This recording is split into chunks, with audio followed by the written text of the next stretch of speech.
BRS హయాంలో నష్టాల ఊబిలో కూరుకుపోయిన ఆర్టీసీకి తెలంగాణ కాంగ్రెస్ సర్కార్ కొత్త ఊపిరిలోదింది. టికెట్ రేట్లను 55% పెంచినా ఆ డబ్బుతో ఆర్టీసీ అభివృద్ధిని గత బీఆర్ఎస్ సర్కార్ నిర్లక్ష్యం చేస్తే అధికారంలోకి రాగానే కాంగ్రెస్ ప్రజా సర్కార్ ఆ సంస్థను గట్టెక్కించేందుకు తగిన ప్రయత్నాలు మొదలుపెట్టింది. అధికారంలోకి వచ్చిన 2 రోజులకే రాష్ట్రంలోని మహిళలందరికీ మహాలక్ష్మి పథకం కింద ఉచిత బస్సు ప్రయాణ సౌకర్యాన్ని కల్పించింది. ఇప్పటి వరకు మహిళలు 200 కోట్ల ట్రిప్పులు ఉచిత ప్రయాణం చేశారు.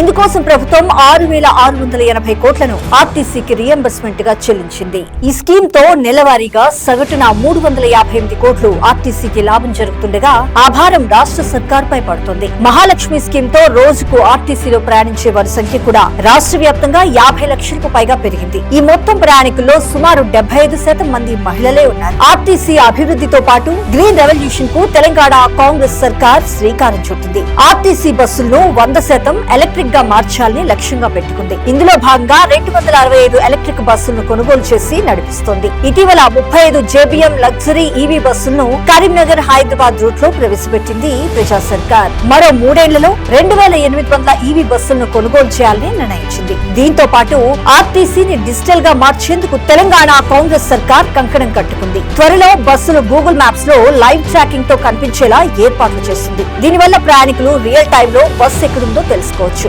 అలాగే మీ టికెట్ యాప్ లో క్యూఆర్ కోడ్ డిజిటల్ టికెట్లు నెలవారీ పాసులను తీసుకొస్తున్నారు. త్వరలో కొనుగోలు చేయనున్న ఈవీ బస్సులకు ఛార్జింగ్ సౌకర్యాల కోసం గ్రేటర్ హైదరాబాద్ లో 7 నుంచి 10 కొత్త ఈవీ డిపోలు నిర్మిస్తున్నారు. ప్రతి డిపోకు 8 నుంచి 10 కోట్ల రూపాయల చొప్పున మొత్తంగా 392 కోట్ల రూపాయలు ఖర్చు చేయనున్నారు. ఈ డిపోలకు టీజీఎస్ఏడీసీఎల్ ట్రాన్స్కో సహాయంతో హై టెన్షన్ పవర్ కనెక్షన్స్ ను ఏర్పాటు చేస్తున్నారు. ఈ ఖర్చుల కోసమే తెలంగాణ కాంగ్రెస్ సర్కార్ టీజీఎస్ఆర్టీసీ గ్రీన్ ఫీని తీసుకొచ్చింది. సిటీ ఆర్డినరీ మెట్రో ఎక్స్ప్రెస్ సర్వీసుల్లో ఈ ఫీజును ప్రవేశపెట్టింది. ప్రతి టికెట్ కు కేవలం 5 నుంచి 10 రూపాయల వరకు వసూలు చేస్తుంది. దీని ద్వారా ఆర్టీసీకి ప్రతి ఏడాది 110 కోట్ల ఆదాయం రానుంది. డీజిల్ బస్సులతో పోలిస్తే ఈవీలకు కిలోమీటర్ కు 8 రూపాయల ఖర్చు తక్కువగా వస్తుంది.